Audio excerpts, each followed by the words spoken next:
Donald Trump. So to a degree, remember, the Democrats have questioned his legitimacy from the very beginning, this nullification project. The one thing that Democrats and the opposition party media, CNN, you guys get one thing right. You're going to get your do-over. Trump's second presidential race will be on November 6th of this year. He's on the ballot, and we're going to have an up or down vote. Do you back Trump's program, okay, with all its good and all its bad? Do you back Trump's program, or do you back removing him? Because that's what Pelosi and Tom Steyer and these guys want.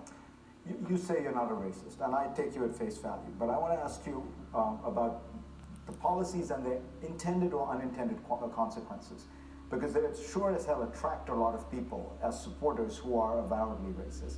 And I think about an exchange you had with Donald Trump on Breitbart Radio. It's very interesting. Trump said that he was in favor of high-skilled immigrants. And you said, well, wait a minute, if you're going to end up with 2/3 of Silicon Valley CEOs being from South Asia, and then you paused and you said, a country is more than an economic community. Yes. So basically you're saying that there are too many people like me in America, and isn't that racist? No. Let's talk about it. Economic nationalism doesn't care about your race, your ethnicity, your religion, doesn't care about, your gender, doesn't care about your religion, doesn't care about what your sexual preference is. It cares about if you're a United States citizen. But those people are all in Silicon Valley. They are American citizens. They have we don't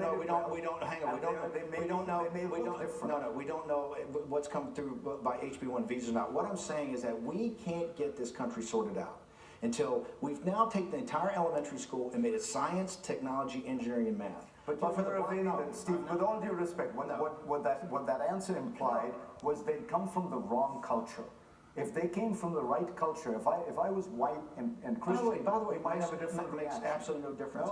No? What do you mean? By the way, if you're from Asia and you're here, second generation American citizen, absolutely no problem. These HB1 visas, where you come here and basically to take the jobs of American citizens, is just not acceptable, and that's not racist. American citizens. By the way, the central beating heart of this is that Hispanics and blacks have to get into the high value-added tech jobs. We're never going to do that as long as they have unfair competition. Remember, when Sessions and I first started this back... By the way, you're not also going to do that by gutting spending. I mean, you're celebrating the deconstruction of the administrative state, but it is all those scholarships and programs and pre-K and nutrition programs that help poor people rise up, and I don't understand why. By the way, we just passed a $4.3 trillion budget. They didn't cut a penny. In fact, they added to all the programs. When they added to the defense programs, they added all these other programs. By the way, we didn't cut one penny out of those programs. We have by the way, it's $1.3 trillion of discretionary spending. We have $1 trillion deficits.